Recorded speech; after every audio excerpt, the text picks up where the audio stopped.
Radio UDEM presenta Él Vive, un programa para la vida plena. Él vive aquí.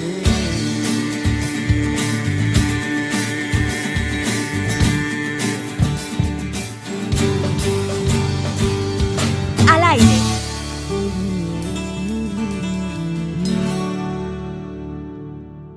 Al aire.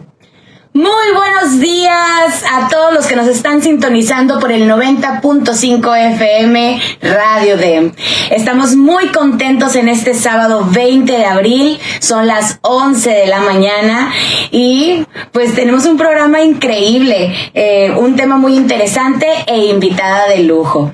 Y bueno, pues estás escuchando tu programa Radio Él Vive, un programa para la vida plena. Yo soy Chechu García y quiero saludar a mis hermanitos. Emi Villalobos, ¿cómo están? Buenos días. Muy contentas con la invitada. Y por acá. Hola, hola, Felipe Alcántara aquí en los micrófonos, muy feliz de estar un sábado más aquí. Un saludo a todos los que nos están viendo por Facebook Live en Radio Él Vive, ahí por si quieren ver nuestras caras, y muy contento y muy emocionado por el tema del día de hoy. Y pues bueno, yo creo que podemos empezar este programa con una oración. ¿Qué les parece? Claro. Nos ponemos en la presencia del Padre, del Hijo, del Espíritu Santo. Amén. Ven, Espíritu Santo, y llena los corazones de tus fieles. Y enciende en ellos el fuego de tu amor. Amén. Oigan, radio escuchas, partnercitos, todos los que nos siguen en Facebook, pues ya les venía diciendo que vamos a tener un programa muy interesante porque vamos a estar hablando sobre el trastorno del espectro autista. Y el día de hoy nuestra invitada de lujo es Mayra López. Hola, Mayra. Hola, buenos días. Bienvenida, Mayra. Buenos días, gracias. Estamos muy contentos de que estés aquí con nosotros y que vengas a compartirnos desde tu experiencia lo que es la concientización sobre el autismo, ¿verdad? Y pues bueno, ¿qué tal si empezamos este programa? Y quisiéramos empezar con la definición de autismo, de TEA, que ya les decía, es el trastorno del espectro autista.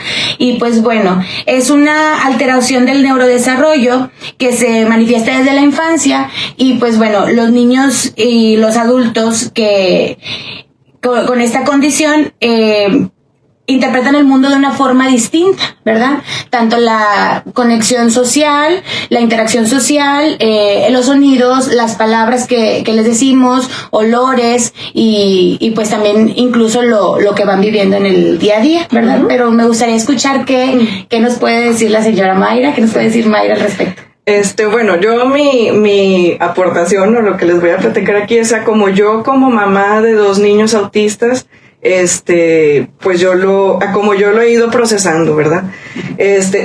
Sí, la definición que compartiste, Ceci, de autismo, sí, efectivamente esa es pues la definición más común.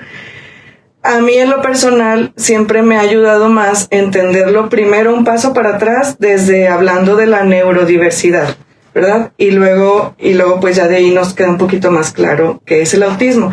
La neurodiversidad, en pues mis palabras, ¿verdad? Aclaro que no soy ni psicóloga, ni neuropsicóloga, ni neuróloga, ni nada, soy mamá. Pero bueno, la neurodiversidad, como yo la entiendo, pues es que todos tenemos un tipo de cerebro diferente, ¿verdad? Todos tenemos un cerebro único, que pues nos define como personas y demás. Bueno, dentro de estas diferencias pues del cerebro de cada quien, hay ciertas personas que son neurodivergentes, digamos que son fuera de la norma, por así decirlo. A las personas que tienen un tipo de cerebro similar, digamos, se les llama neurotípicos, y a aquellos que son un poquito diferentes se les llama neurodivergentes, que divergen de la norma, ¿verdad? Hay un niño en YouTube que él define el autismo, decir, bueno, imagínate las manzanas, ¿no? Hay manzanas rojas, manzanas amarillas, manzanas más dulces, manzanas más chiquitas, más grandes, más ácidas, verdes. Bueno, yo soy una pera, ¿verdad? Entonces, es más o menos eso, ¿verdad? Dentro de los cerebros todos son diferentes, pero hay algunos que salen un poquito más de esa de lo típico y que son los neurodivergentes. En esta neurodivergencia están el autismo, la epilepsia, en fin, un montón, dislexia y un montón más de neurodivergencias. Y sí, el autismo pues es, mira, se define de muchas maneras. Y creo que en el tema de inclusión es muy importante las palabras que usamos para definirlo. Y sí, normalmente se define como un trastorno del neurodesarrollo que provoca ciertas deficiencias en la sociabilización, ciertos temas sensoriales, y bueno, eso es como se define. El autismo viene definido en el manual de psiquiatría, en el DSM, y ahí se define, pues así, como un trastorno del neurodesarrollo, y este manual pues habla de las deficiencias en la comunicación, en la sociabilidad, etc. Es importante para mí decir que, bueno, en la comunidad autista en general a veces tiene ciertos reservas acerca de cómo el manual de diagnóstico define el autismo, porque al decir que es un trastorno del neurodesarrollo y enfocarse en decir que hay una deficiencia en la comunicación, deficiencia en la sociabilización o en la reciprocidad de la comunicación, pues lo patologiza, ¿verdad? Entonces hay definiciones un poquito más, digamos, humanizantes, que son a veces más aceptadas por la comunidad autista, que más bien se refieren a que el autismo es una condición de vida que, pues digamos que se describe por un funcionamiento de la mente diferente ligado a un desarrollo neurológico distinto. Entonces, no es ni una enfermedad, no es un trastorno, es una condición de vida, como muchas otras cosas que no son necesariamente una enfermedad. Entonces, bueno, hasta ahí. Qué padre. Muy completa. Justamente, bueno, un servidor estudié la carrera de psicología, y cuando platicábamos de justamente TEA, que es trastorno espectro autista, por si alguna vez decimos las siglas y nadie entiende, bueno, de una vez lo especificamos. Nos platicaba justamente eso la doctora que llevé con ella esa clase, que decía muchas veces dice deficiencia, dice déficit, dice esto, dice el otro. El DSM, actualmente es el DSM-5, creo que vamos en el R, ya no sé, que es la parte revisada. En el DSM lo dijo perfectamente, lo puede hacer patológico.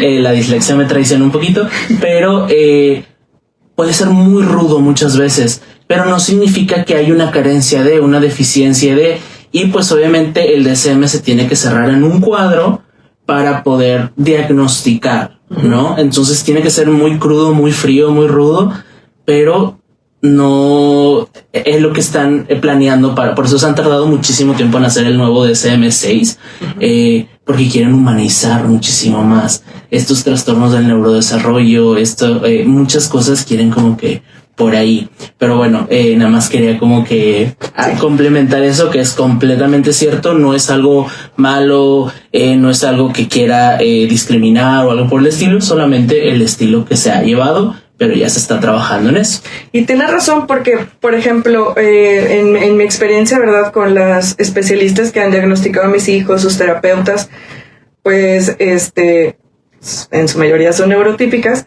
y lejos de ellas verlo como una patología, quizá esas deficiencias lo ven como, bueno, él necesita que le apoyemos en la terapia en esta área.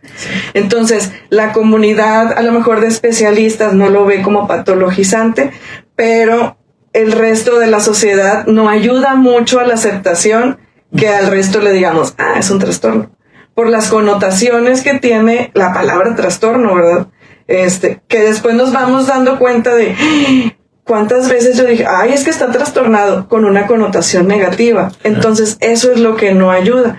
Pero como dices tú, no necesariamente la comunidad de especialistas lo ve como de una manera mala, sino más bien como un área a trabajar para ayudarles a ellos, ¿verdad? Exactamente. ¿Y cuál ha sido como mamá, hablándonos obviamente del aspecto desde una madre, ¿cuál ha sido como esa parte de el momento de realidad en que tengo que empezar a aprender esto? ¿No? Sí. ¿Qué pasó y qué empezó a hacer? Mira, la historia de nosotros, fíjate que me ha pasado que cuando he conocido otras mamás de niños autistas, muchas coincidimos en que el inicio fue parecido. Y el camino también, ¿verdad? Entonces nos vamos acompañando. Pero en un principio, pues mi hijo tenía 1 año y medio, yo trabajaba, lo cuidaban sus abuelitas y estaba en maternal. Y entonces, una maestra de maternal de la escuela donde él estaba me decía, oye, es que tu hijo es muy inteligente, pero me llama la atención que no habla. Y así nos fuimos y me iba dando como que el reporte cómo estaba todos los días y así. Y cuando terminó ese ciclo, me dice, oye, ¿sabes qué? No estaría mal que lo revises. A veces es un tema de oído y con un estudio de la audición se descarta y ya todo queda bien, porque él es muy inteligente, aprende, pero sigue sin hablar. Perdón, ¿qué edad tenía aquí? Él tenía 2 años, para ese entonces tenía 2 años ya. Okay. Él entró al 1 año y medio y luego ya para cuando terminó ya tenía 2 años, que fue cuando empezamos a tomar acción. Yo aquí resalto mucho el papel de las maestras, porque como maestra y más ahorita como está la situación, sé que no debió de haber sido fácil decirle a la mamá de que hay que checar a tu peque porque algo no está bien, porque como lo pueden tomar bien, lo pueden tomar mal. Y a veces como mamás, pues desacreditamos un poquito a las maestras. Entonces, sé que no debió de haber sido fácil. Entonces, pues bueno, yo, pues la verdad es que, pues confié mucho en ella y yo, pues tenía amigas también psicólogas y les platiqué, oye, pues me dijo esto la maestra y yo también veo que no habla. Pues por no dejar de checar. Lo llevamos con una neuropsicóloga conocida, gracias a Dios fuimos por ahí, y nosotros de nuestra, digamos que, iniciativa, no nos mandó el pediatra, no nos mandó nadie, la maestra fue un comentario de, pues chécale el oído, a ver mejor, decidimos ir, y el niño empezó en terapia de lenguaje. Cuando algo se sale de la norma, ¿verdad? Pues eso genera mucha ansiedad en uno como mamá, ¿verdad? Entonces, pues empezamos a ver, pues no habla, bueno, pues que le revise el fonoaudiólogo, perdón, el otorrino, y pues bueno, ya lo llevamos y le hicieron un examen de audición, y no, pues el niño, escucha perfectamente bien. Y en pláticas con la terapeuta, con la neuropsicóloga, me decía, bueno, posteriormente vamos viendo si es necesario la evaluación de un neurólogo y demás. No, pues como el borras al neurólogo, espérame, posteriormente, ¿verdad? Entonces, bueno, fuimos a dar con un neurólogo. Y como mamá, yo creo que muchos me entienden de que, pues obviamente ante esa situación, oye, es algo distinto, nadie me sabe decir, nadie ha tenido un caso similar. Por una parte te dicen, ya va a hablar, mira, tal habló a los 5 años y mira, no pasó nada. Pero pues estaba esa inquietud. Pues búscate al mejor neurólogo de Monterrey y vamos a ver, mira, él tiene muchas recomendaciones. Y como todo en la vida, te encuentras en el camino con profesionales dedicados, humanos, interesados, y otros, pues que a lo mejor la vida, la rutina los ha llevado por otro lado, ¿no? Entonces, en nuestro caso nos tocaron algunas experiencias no muy buenas, con centros de evaluación, con neurólogos, que lejos de darnos tranquilidad nos daban una inquietud tremenda. Y decidimos, pues, mientras son peras o son manzanas, seguimos con la terapia con la neuropsicóloga.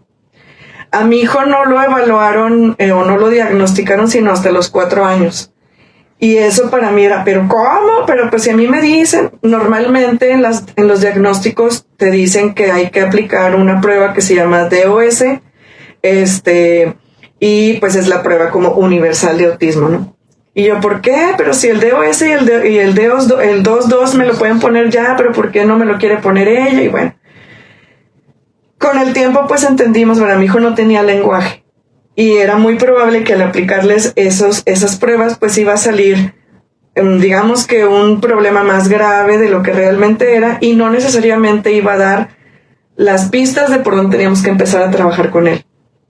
Hoy agradezco infinitamente a la terapeuta de mi hijo que haya decidido empezar por atender el área del lenguaje, porque hoy entiendo que lo principal es darles voz a las personas autistas. Entonces, la terapia sí también, pero lo primero es darles voz, ¿verdad? Entonces, hoy agradezco mucho eso. Pero fue un proceso difícil porque hay muchos especialistas, poca información, te dicen diferentes cosas. Como mamá a veces no te sientes a gusto con cosas que te dicen, o con recomendaciones, o incluso con recetas que te dan, no, pues dale esto, híjole, te sientes inquieta, no hay quien te diga, muchas veces te dicen, no, pues vamos a darle este medicamento, y con eso, claro que el medicamento va a traer ansiedad, insomnio, falta de apetito, y yo, pues es que hoy mi niño come, está bien. Entonces te entran muchas dudas, y hay poca gente que te pueda, pues, contestar, porque realmente hay relativamente poca información al respecto. Entonces fue un momento de muchísima presión y mucho estrés, ¿verdad? Yo me la pasaba en las noches y me la pasaba leyendo cuando se dormía el niño, y mi esposo me ponía a leer y buscar y en fin. Y pues yo creo que nada más me ponía más nerviosa. En mi experiencia, las cosas que me ayudaron a ir viendo que tenía que aprender más de esto fueron dos cosas para mí importantes. Una,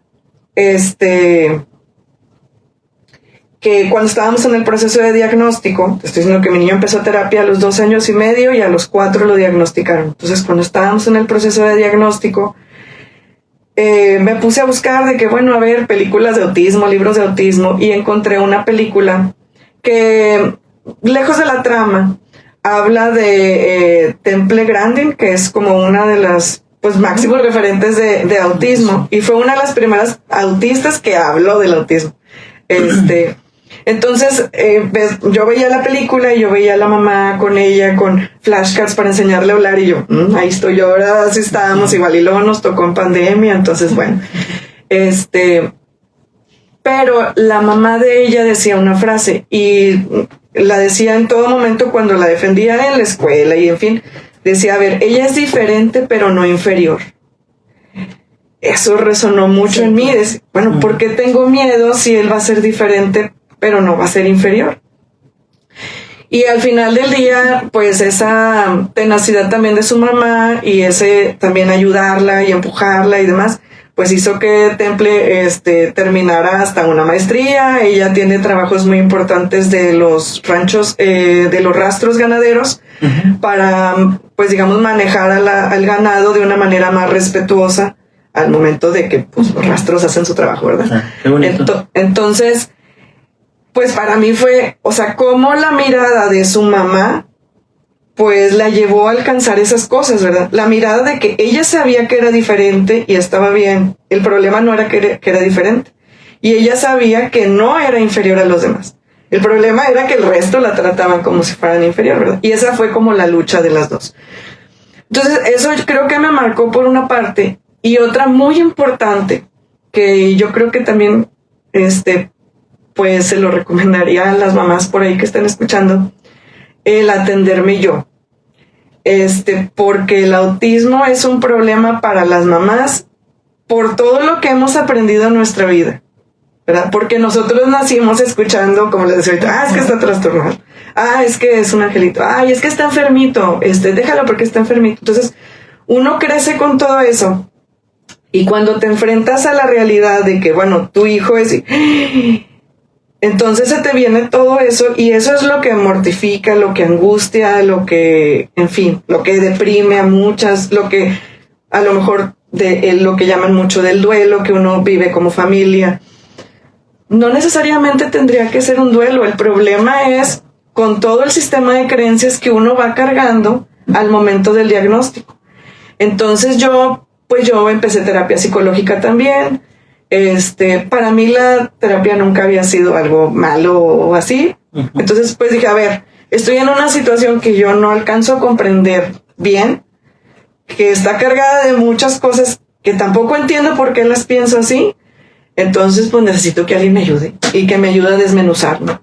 Entonces, en la terapia, pues también yo, digamos que sané esas creencias que tenía y me pude enfocar en otras cosas buenas, ¿verdad? En lo que uno puede hacer y en lo que él puede hacer.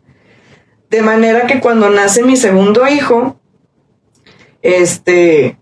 pues para empezar yo estaba bien nerviosa. Ay, no, a ver, mira, ya caminó, ay, ya gateó. Y entonces yo estaba muy atenta a las señales. Si no gatea para tantos meses, si no hace esto.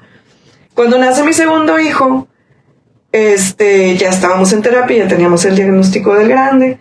Entonces, pues era mucho estar atenta a cómo iba. Y para nosotros era, pues mira, es que mi niño el grande no hacía esto de chiquito y él sí, pues vamos bien. Pero de repente él ya tenía 1 año y medio y no hablaba. Entonces, bueno, pues vamos a evaluarlo del lenguaje, porque autismo no es, ¿verdad? Cuando lo llevamos con la terapeuta para que lo evaluaran, me dice, no, pues yo no descarto autismo porque hay ciertos signos de... hay algunas cosas. Lo evalúan y el proceso de recibir el diagnóstico y empezar a trabajar con él fue muchísimo más fácil.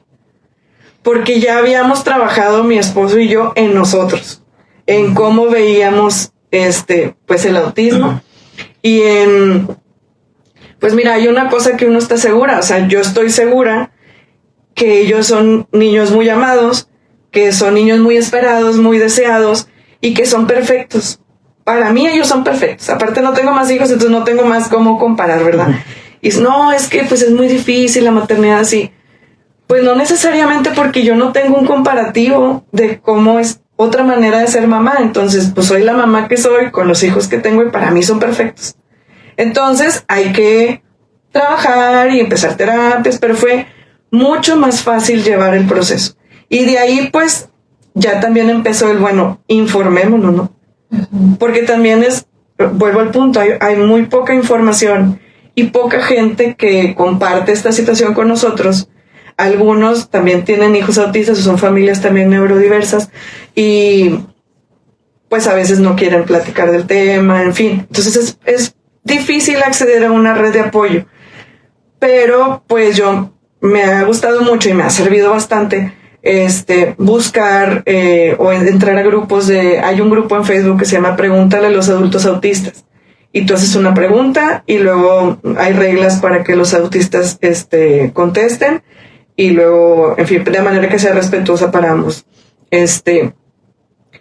Y muchas cosas que ponen ahí, son muy valiosas porque lo estás escuchando de alguien que ya lo vivió. A lo mejor ahorita mis hijos, pues uno de ellos todavía no habla, el otro sí habla, pero todavía está chiquito. Entonces hay cosas que a lo mejor no me puede decir, pero lo oyes de una persona más grande, como tan sencillo como esto. Una vez escuché de un adulto autista que decía el tema del ruido. Decía, bueno, es que muchas veces te dicen, te vas a acostumbrar al ruido, o sea, déjalo, tienes que ponerlo en lugares donde haya ruido para que se acostumbre. Y él dice, a ver, te acostumbras a que te apriete un zapato, ¿verdad? A lo incómodo te acostumbras. Te acomodas y ya. Al dolor no. Entonces decía él, a mí me duele el ruido.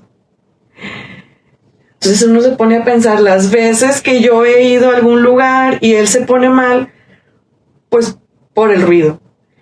Entonces vamos a usar bloqueadores de sonido.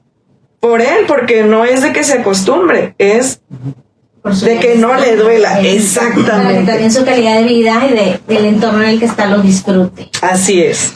Qué bonita enseñanza nos está dejando. Algo también que le quería preguntar es, con base a su experiencia y ya enriquecida usted en lo personal, ¿qué otros grupos usted nos comenta que se han fortalecido con ellos? ¿Cuáles serían esos grupos? Mira, fíjate que yo le platicaba hace ratito que en mi caso, ¿verdad? Yo soy una persona religiosa de fe Y en mi adolescencia, en momentos de rebeldía, le decía así, en momentos de rebeldía, ya sabes, ¿no? Los momentos ahí difíciles de la adolescencia, pues tenía una situación que me iban a cambiar de escuela y demás. Entonces, alguien, una muy querida amiga mía, me dijo, quizá Dios te quiere de apóstol ahí. Y eso me ha ayudado a mí siempre, en cada situación que atravesamos. Y no es desde, bueno, en mi opinión, no es desde el sufrimiento, sino de una razón o un motivo para lo que me está pasando, ¿verdad? En mi opinión, pues alguna vez escuché por ahí de que la cruz tiene su significado con la resurrección, ¿verdad? Entonces no es nomás porque te pasa y ay, pobre de mí, no, o sea, tiene un motivo y tiene algo más grande.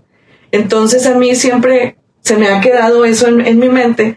Entonces ante estos temas, pues para mí siempre ha sido de si veo alguna mamá que yo veo que está, pues a lo mejor uno identifica ciertos rasgos y ves, mira, pues quizá también es autista o quizá tiene una crisis aunque no sea autista. Pues yo normalmente trato de acercarme. Creo que mi apostolado es el acercarme y acompañar y decir, hey, ánimo, o sea, lo estás haciendo bien, no te desanimes, síguele. Y eso, pues la verdad es que me llevó actualmente a una red de amigas, de mamás, que son, pues es mi red de apoyo, digamos, y que sus familias se vuelven la red de apoyo de mis hijos, porque son personas que conocen de autismo, que sí, quizá no todas tienen hijos autistas, pero tienen familiares, conocidos, y hay quienes no tienen nada que ver con los temas de autismo, pero son tan sensibles y tan especiales que tratan a mis hijos y a mí y nos acompañan con total naturalidad y alegría, y eso yo creo que también es un grupo importante. Y bueno, se nos está acabando el tiempo, ya nos quedan 2 minutitos, pero sí nos gustaría, Mayra, que nos compartieras un mensaje para todos los que nos están escuchando. Digo, tendría que ser así un poquito breve. Sí, pero sí que nos compartas ese mensaje para quienes nos están escuchando, para favorecer esta inclusión, ¿verdad? Hace ratito platicábamos y decíamos, va a haber inclusión cuando dejemos de hablar de inclusión. Entonces, compártenos un mensaje para todos los que nos escuchan y nos ven en Facebook. Sí, pues mira, yo creo que lo primero es que en cualquier situación, la inclusión no solamente aplica a las discapacidades o al autismo en específico. La inclusión es, pues, ver a todos como personas únicas y valiosas. Y si empezamos por ahí, creo que va a ser menos difícil decir, lo voy a involucrar, porque es autista. No, porque es persona y tiene derecho a estar aquí, ¿verdad? Y tiene derecho a ser escuchado. Yo creo que eso para mí es lo primero que los invitaría, que veamos en todos que primero son personas. Y otra cosa importante que le comentaba a Ceci es de que hay un movimiento de autistas adultos que tienen un movimiento llamado la defensa del autismo, que está, digamos que alineado con el movimiento de los discapacitados, y que tienen un lema que dice nada de nosotros sin nosotros, o nada sobre nosotros sin nosotros. Entonces yo también en este momento me tocó hablar como mamá, pero ojalá que se pudiera incluir en estos programas o en estas pláticas a adultos autistas que hablen con la autoridad de que uno no puede hablar de lo que no es, ¿verdad? Pero ellos sí tienen la autoridad, y que se acerquen, que hablen. Hay iniciativas del gobierno para revisar los reglamentos de accesibilidad de los autistas, que se acerquen y que las mamás les demos voz a nuestros hijos, que no seamos su voz, que les demos su propia voz. Muchísimas gracias, Mayra. Y pues bueno, les recordamos a todos que nos sigan por nuestras redes sociales como Radio El Vive en Facebook, Spotify, Apple Podcast y en YouTube como Comunidad El Vive. Y bueno, se despide los micrófonos Chechu García, Emi Villalobos, Felipe Alcántara y Mayra López. y juntos somos El Eco de tu Voz. Hasta luego.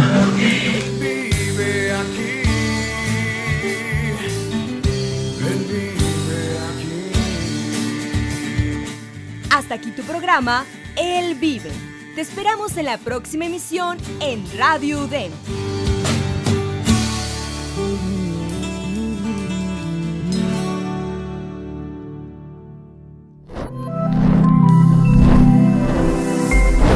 Somos Ilumina Más.